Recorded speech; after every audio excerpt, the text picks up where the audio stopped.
श्री स्वामी समर्थ. जन्मांध सुरदास बुवा स्वामींना भेटायला आले होते तेव्हा बडोद्याच्या ब्रह्मनिष्ठ वामन बुवाचे वडील रावजी हे सुद्धा स्वामींच्या दर्शनाला आले होते. त्यांना फक्त स्वामींचा कृपाप्रसाद हवा होता. सुरदास बुवांना स्वामींनी दृष्टी दिली तशी रावजींवर स्वामींनी कृपादृष्टी फिरवावी असे भुऱ्या बुवांना वाटत होते. भुऱ्या बुवा स्वामींना म्हणाले, स्वामी, हे रावजी तुमच्या दर्शनाला आले आहे. स्वामींनी भुऱ्या बुवांकडे पाहत म्हटले, अरे, मी रावजीला चांगलाच ओळखतो. मी याला दोनदा दर्शन दिलेले आहे.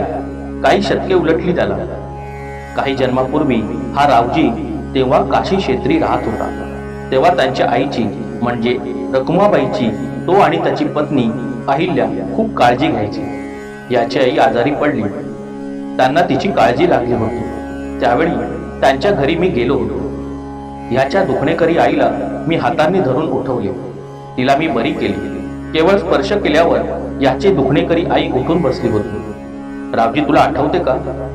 आम्ही तुला भेटण्याच्या काही दिवस अगोदर तुझी लाडकी कन्या काशी हिचा मृत्यू झाला होता.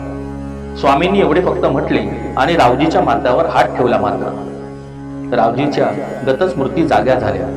त्यांना स्वामींनी जे जे म्हटले ते सारे आठवू लागले. ही घटना स्वामी जेव्हा श्री नृसिंह सरस्वती अवतारात प्रगट झाले होते तेव्हाची होती. स्वामींच्या कृपेने आपली आई बरी झाली होती हे आठवून रावजीच्या डोळ्यातून अश्रू वाहू लागले.